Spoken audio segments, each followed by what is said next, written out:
Chanting Nation for meditation. Subscribe today for all types of artis, mantras, stotras, and don't forget to press the bell icon.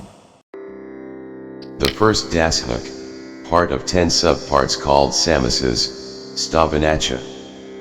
A praise. Praising the gods, saints and the guru.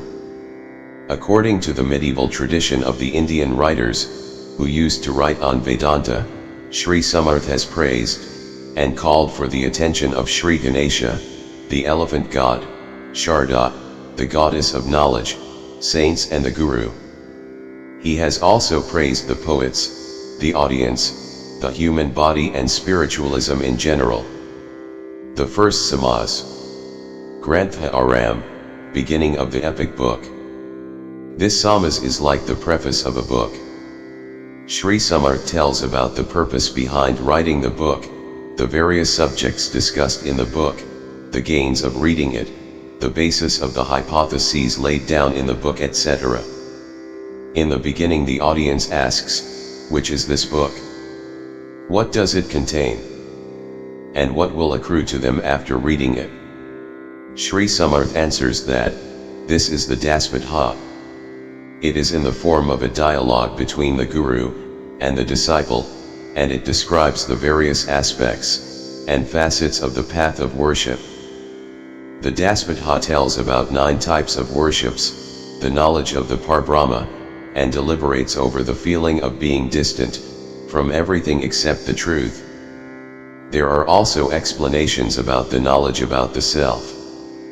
The primary hypothesis of the Dasbodh is that, if you go on the path of worship, you will definitely be unified with the God and the Parbrahma. It deals with all the ingredients of the worship, and the fruits it accrues in terms of pure knowledge. In a gist it can be said that, the book honestly, candidly, and truthfully tells us about the real me, inside the visible me. It discusses the origin of Maya, the primary illusion, the 5 basic elements of life, and their role in day-to-day, as well as spiritual life, and above all, who created this universe, in clear words and terminologies. Many doubts and illusions are cleared, as well as many objections to the stated path, and the questions therein are wiped. The Dasbodh is divided into 20 dashaks, means chapters, each of which contains 10 samases, means subparts. Shree Samarth has based the book on not only the opinions formed from his own experiences, but also on the Upanishads, Vedas, and Brahma Sutras. Yet he finally depends upon the self-realization. Despite this, many people criticize it, forgetting that they are criticizing the basics of the Hindu religion. While writing this book, Shree Samarth has first decided the form of the subject using his wisdom. Then he has taken the help of various religious books for his hypotheses. Shree Samarth has said that one should take from Dasbodh, that is the preaching, only up to the extent to which he can understand and follow it. Yet he firmly tells that this should be done only after one has got rid of his pride. Then Shree Samarth describes the fruits that will accrue after reading this book. One who reads this book and acts accordingly is metamorphosed.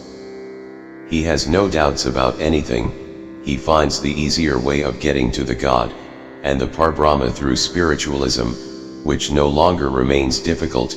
He gets the real knowledge, and gets rid of all types of myths and unhappiness, and he is never enchanted by anything.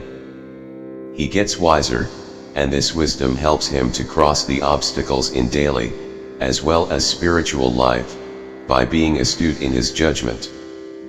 Fools may get a new lease of life. One can easily predict the behavior of the troublemongers and the goons. He knows how to utilize the faculty of thought, and hence knows about the troubles forthcoming.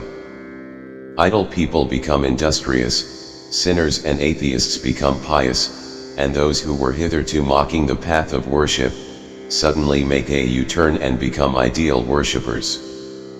Family men and women yearn to have a view of the God, the undisciplined become disciplined, those who consider themselves as only a body, have to face all types of grief, but after reading the book, they can overcome it or avoid it. Illusions go forever, the family life becomes that much more easier. All in all, the downward graph of life of those who lack the real knowledge takes an upward swing, the mind is at peace, and completely satisfied. All this is true, but the clause to it is that it will depend upon the state of the mind with which one approaches the book, and whether one accepts the facts, which Shree Samarth tells wholeheartedly or not. Those reading it with jealousy and a myopic vision will get what they sell. End of the first Samaz. J. Raghuveer Samartha. Chanting Nation for meditation. Subscribe today for all types of RT's mantras, stotras, and don't forget to press the bell icon.